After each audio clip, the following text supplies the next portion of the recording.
Good afternoon, everyone, and thank you for being here at, I know, short notice. I really want to thank the members of the media who are here. Just need to acknowledge those present with us, our Prime Minister, Dr. the Most Honorable Andrew Holness, our other cabinet ministers who are here, permanent secretaries who are here, and of course our special guest today, Jeremy Lewin, the U.S. Undersecretary for Foreign Assistance, Humanitarian Affairs, and Religious Freedom. And I want to acknowledge Laura Ortiz Rodriguez, who's also here, and she's the Director of Media Affairs in the U.S. State Department. And of course, Scott Renner, the chargé here at the U.S. Embassy in Kingston, and other members of the U.S. government team here.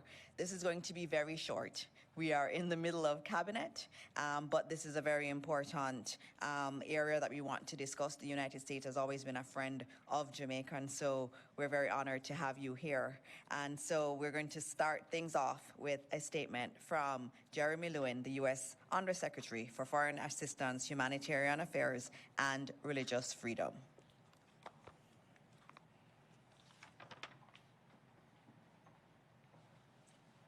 Thank you so much.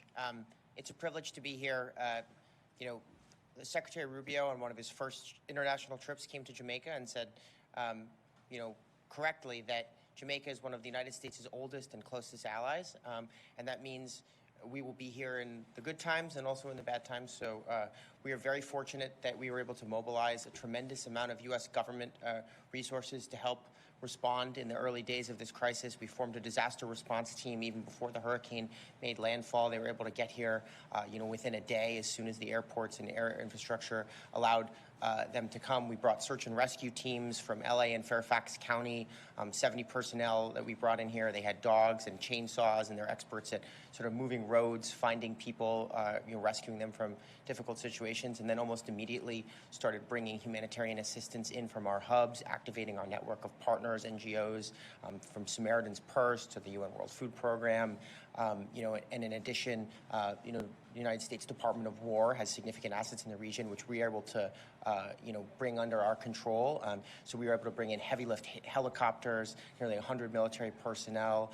They've moved more than 500,000, and that was this morning, and now they're doing a few more flights, so it's going to be way more, 500,000 pounds of life-saving aid. And so their work continues, and our work continues. So with that in mind, I'm announcing an additional $10 million in critical life-saving assistance to the people of Jamaica. That brings our total to $22 million US to date. The financial commitments are only one side of it. That doesn't include all the military personnel, all the search and rescue, but the financial commitments are very significant and help underscore just how important Jamaica is to the United States and to the Secretary. Jamaican people, like our people, are proud and resilient, and we have every faith that they will rebound quickly and will build back even better. With that in mind, we will be here. We will be here tomorrow. We will be here next month. We'll be here for every stage of this recovery. We look forward to continuing. I think Jamaica, this is our backyard. I mean, I think like Laura, who's here, the Secretary, and I are all from Miami, which is like 500 miles away.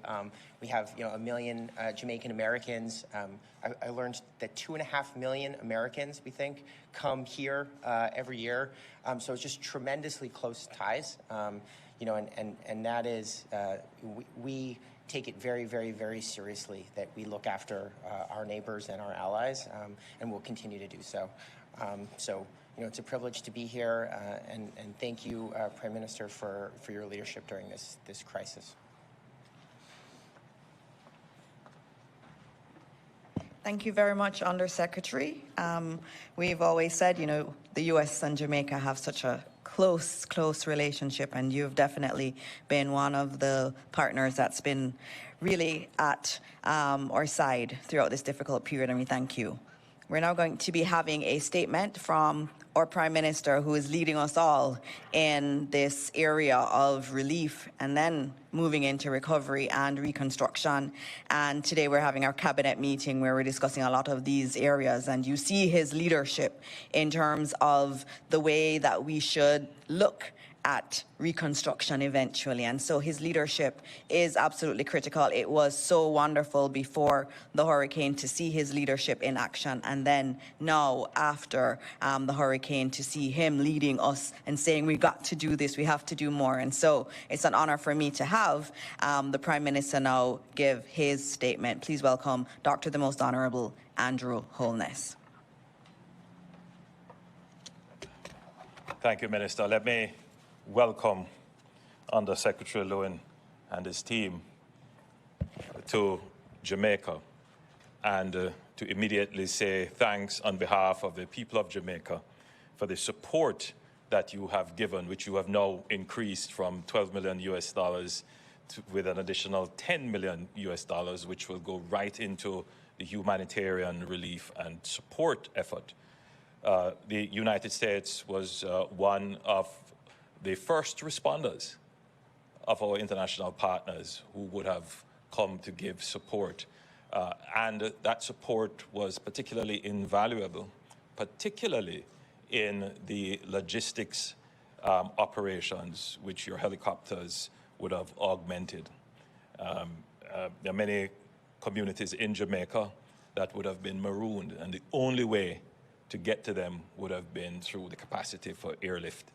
We do have some airlift capacity in the JDF, but certainly none in comparison to the United States fleet. And you made several of your helicopters, heavy lift helicopters, available to us, and that was crucial in our ability to reach several marooned communities. The provision of other humanitarian relief, also important. And now with your even more greater generosity with a further $10 million that will assist. Now, I know that there are some who will hear these huge figures and believe that it is the extent of the challenge that we face. But I hasten to add that having been hit by a Category 5 hurricane, the damage that has been done to our economy, to our infrastructure, not to mention to the lives of ordinary Jamaicans, housing, their businesses, it is in excess, and we're being very conservative.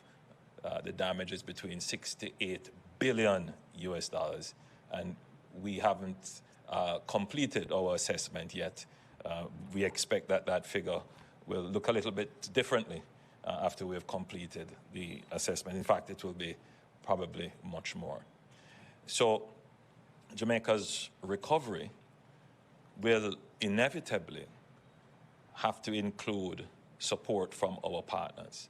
And so it is reassuring to know that the United States, our closest partner in this region, is supportive and willing to provide us with as much help as we need. And we do take that with some comfort. But I would also say that Jamaica is investing heavily in its own resilience and its own ability to recover. It is not an easy task to do that, but it is something that we must do as an independent nation, to stand on our own 2 feet and be able to treat with the problems that we face. But it is reassuring to know that as we strive as a resilient people, as a strong people, we have good friends that can be with us along that journey to recovery. Presently, we are in the relief phase of the operations, which I suspect is probably more difficult than the recovery and construction phase, because this is the phase when we have to address the issues of human suffering. Persons are without food, without water, without shelter, without medicine. And that immediate phase creates sometimes very difficult emotional responses. The role of the government is to be empathetic, to be responsive as quickly as possible, but also to build the systems that will ensure that there is an enduring response. Because after a Category 5 hurricane, the relief phase of the disaster is likely to be extended. We're talking several weeks, if not months, of the need for an established supply chain of humanitarian assistance and relief. And then, of course, there is the whole recovery phase, which is when we would seek to get our electrical grid, our water and telecommunications, our road infrastructure back to some semblance of normalcy so that people can take their lives into their own hands once again. And then, of course, we will move simultaneously into the reconstruction phase, and that will be another area in which we would be seeking to partner with the U.S., particularly in this phase, with investments in infrastructure, technology transfer, and getting commerce back on its feet in Jamaica. So again, Mr. Undersecretary, thank you for coming with your team. Your Charge d'Affaires has been working very hard and doing quite a great job here in Jamaica. Again, thank you on behalf of the Jamaican people.